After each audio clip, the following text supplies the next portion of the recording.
بسم اللہ الرحمن الرحیم۔ انسان جس کے لیے اصحال ثواب کرے اس کو پتہ چلتا ہے کہ فلاں بندے نے میرے لیے یہ تحفہ بھیجا ہے، اور حدیثوں میں اس چیز کا ثبوت ہے کہ اصحال ثواب کرنا چاہیے اور امت کے لیے فائدہ مند ہے۔ اور میں آپ کو کچھ چند واقعات بتاتا ہوں جس کی وجہ سے اصحال ثواب کرنے والے کو پتہ ہوتا ہے جس نے مجھے اصحال ثواب کیا ہے وہ کون ہے اور کیا کیا کیا ہے، اور فائدے بھی بہت ہوتے ہیں۔ اور نبی علیہ السلام نے تو یہاں تک فرمایا تھا کہ ڈوبنے والوں کی طرح ہوتے ہیں قبر میں رہنے والے انسان، اور جو اصحال ثواب کیا جاتا ہے جو مردے قبروں میں ہوتے ہیں ان کے لیے ایسے ہے جیسے پہاڑ ہیں، نور کے پہاڑ ہیں۔ التذکرہ للقرطبی کے اندر ایک واقعہ ہے کہ ایک بزرگ تھے حضرت بشار رضی اللہ عنہ، وہ حضرت رابعہ بصریہ رضی اللہ تعالیٰ عنہ کے لیے بہت اصحال ثواب کرتے تھے۔ تو ایک دن حضرت رابعہ بصریہ ان کی خواب میں تشریف لائی اور کہا، اے بشار، تم جو بھی اصحال ثواب کرتے ہو وہ ہمارے پاس نور کے تھال میں اوپر کپڑے سے ڈھکا ہوا آتا ہے۔ اور پھر حضرت رابعہ نے فرمایا کہ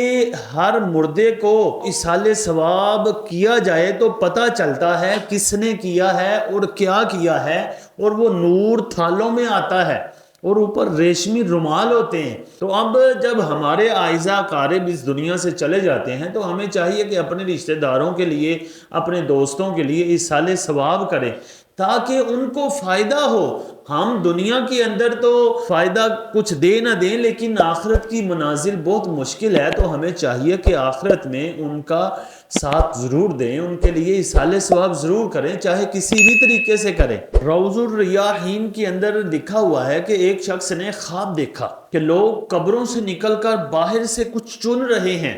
اور ایک شخص مستی میں بیٹھا ہوا ہے، وہ کچھ بھی نہیں چن رہا۔ تو وہ شخص خواب میں دیکھنے والا کہتا ہے کہ میں نے اس کو عرض کی کہ تو کیوں نہیں چن رہا؟ اس نے کہا کہ یہ لوگوں کا اصحال ثواب ہے، صدقات و خیرات ہیں، اور یہ مردے چن رہے ہیں۔ تو اس نے کہا کہ تو کیوں نہیں چن رہا؟ اس نے کہا کہ میں اس لیے نہیں چن رہا کہ فلاں بازار کے اندر میرا بیٹا حلوہ بیچتا ہے،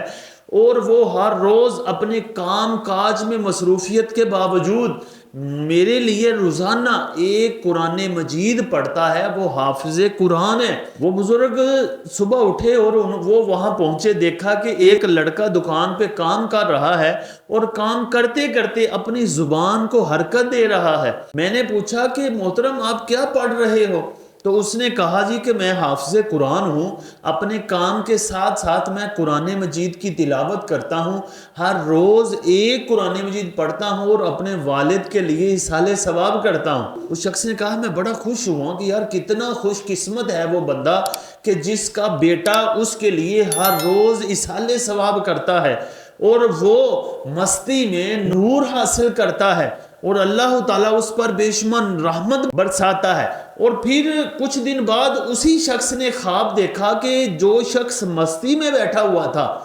وہ بھی قبرستان کے باقی مردوں کی طرح قبروں سے نکل کر باہر چن رہا تھا، جیسے وہ نور چن رہے تھے ایسے ہی یہ نور چن رہے تھے۔ تو اس شخص نے، خواب دیکھنے والے نے پوچھا کہ محترم پہلے تو آپ ایسے نہیں کرتے تھے، پہلے تو آپ آرام سے رہتے تھے۔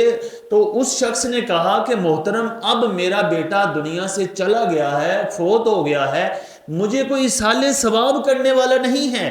اس وجہ سے کوئی بھی امت کے لیے ثواب کرتا ہے تو وہ مجھے پہنچتا ہے، تو ہم ایسے ہی چن کر اپنی قبر کی جو منازل ہے وہ آسان بنا لیتے ہیں۔ یہاں ہمیں بہت سارے سبق ملتے ہیں۔ ایک تو یہ کہ ہم اپنی اولاد کو نیک بنائیں، اپنے رشتہ داروں کو نیک بنائیں تاکہ وہ ہمارے لیے دعائیں مغفرت تو کر سکیں، وہ ہمارے لیے بخشش کی دعا تو مانگیں، ہمارے لیے اصحال ثواب تو کریں، وہ کچھ نہ کچھ پڑھیں تو ہمیں ثواب تو پہنچتا رہے۔ اور دوسری بات یہ ہے کہ ہم امت مسلمہ کے لیے ہی کرتے رہیں، کہ ہو سکتا ہے کسی کا کوئی رشتہ دار یا کسی کا کوئی دوست ایسا نہ ہو جو اس کے لیے اصحال ثواب نہ کرے، تو اگر ہم اصحال ثواب کریں گے تو امید ہے اللہ تعالیٰ اس کی قبر کی منزلیں آسان کر دے گا، اور اس کے وسیلے سے نبی علیہ السلام کے امتی ہونے کی وجہ سے ہم اس پر جب اصحال ثواب کریں گے تو جب حضور کا امتی سکون میں رہے گا، حضور خوش ہوں گے، تو پھر امید ہے کہ ہماری بھی آخرت آسان ہو جائے۔